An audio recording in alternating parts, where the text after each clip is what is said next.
যৌন অপরাধী এপস্টেইনের সাথে সম্পর্কিত লাখ লাখ নতুন ফাইল প্রকাশ করেছে যুক্তরাষ্ট্রের বিচার বিভাগ। এর মাধ্যমে সরকারের দিক থেকে এ বিষয়ে সবচেয়ে বড় সংখ্যায় নথি প্রকাশ করা হল। এপস্টেইন সম্পর্কিত প্রায় ৩০ লাখ পাতা, ১,৮০,০০০ ছবি এবং ২,০০০ ভিডিও শুক্রবার প্রকাশ করা হয়েছে। প্রকাশ করা নথিপত্রগুলোতে ডোনাল্ড ট্রাম্পের নাম এসেছে শত শতবার। সব নথিপত্র প্রকাশে প্রেসিডেন্ট ডোনাল্ড ট্রাম্প স্বাক্ষরিত আইনের সময়সীমা উত্তীর্ণ হবার ৬ সপ্তাহ পরে এসে এগুলো প্রকাশ করা হলো।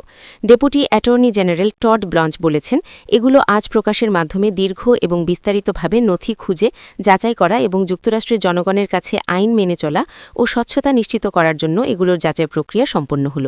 এই নথিগুলোর মধ্যে আছে জেফ্রি এপস্টেইনের কারাগারে থাকার সময়ের বিস্তারিত তথ্য, যার মধ্যে তার মানসিক স্বাস্থ্য বিষয়ক রিপোর্ট ও জেলে থাকার সময়ে মৃত্যুর তথ্য আছে। এছাড়া এপস্টেইনের সহযোগী গিসলেন ম্যাক্সওয়েলের বিরুদ্ধে তদন্তের নথিও আছে এর মধ্যে। ম্যাক্সওয়েলকে অপ্রাপ্তবয়স্ক মেয়েদের পাচারে এপস্টেইনকে সাহায্য করার অপরাধে দোষী সাব্যস্ত করা হয়েছিল। প্রকাশিত নথিপত্রের মধ্যে এপস্টেইন ও বিভিন্ন প্রভাবশালী ব্যক্তির মধ্যে আদান প্রদান করা ইমেইলও রয়েছে। নতুন প্রকাশ করা নথিগুলোতে ডোনাল্ড ট্রাম্পের নাম এসেছে কয়েক শতবার। ট্রাম্পের সাথে এপস্টেইনের বন্ধুত্ব ছিল, তবে তিনি বলেছেন সেটি চুকে গেছে বহু বছর আগেই এবং এপস্টেইনের যৌন অপরাধ বিষয়েও তার কিছু জানা ছিল না বলে দাবি করেছেন ট্রাম্প। প্রকাশিত নথিগুলোর মধ্যে এফবিআই গত বছর তৈরি করেছিল এমন একটি তালিকাও আছে। এতে ন্যাশনাল থ্রেট অপারেশন সেন্টারের কল সেন্টারে কর দিয়ে ট্রাম্পের বিরুদ্ধে যেসব অভিযোগ করা হয়েছিল সেগুলো রাখা হয়েছে। তবে এসব অভিযোগের অনেকগুলোই কোনো যাচাই না করা তথ্যের ওপর ভিত্তি করে করা এবং এর পক্ষে কোনো প্রমাণ ছিল না। এই তালিকায় ট্রাম্প, এপস্টেইন এবং আরও কিছু প্রভাবশালী ব্যক্তির বিরুদ্ধে যৌন নির্যাতনের অনেক অভিযোগ রয়েছে।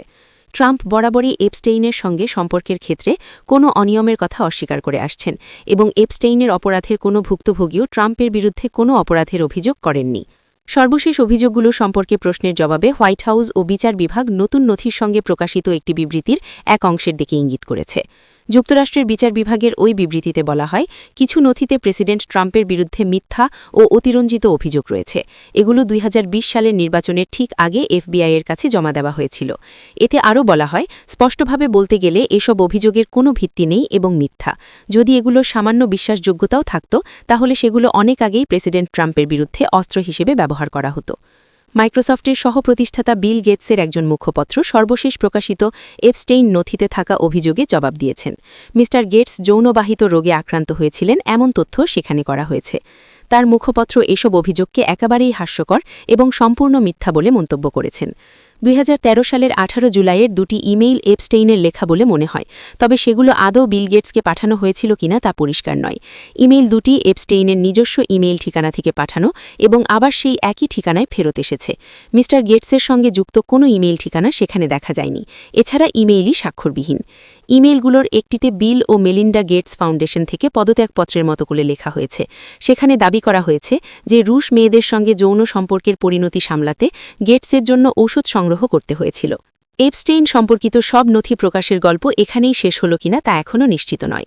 ডেপুটি অ্যাটর্নি জেনারেল টড ব্লাঞ্চ বলেছেন, নথিগুলো প্রকাশের মাধ্যমে নথি খুঁজে যাচাই করার দীর্ঘ ও বিস্তারিত কাজ শেষ হয়েছে, যা ইঙ্গিত দেয় যে বিচার বিভাগ তার কাজ শেষ করেছে।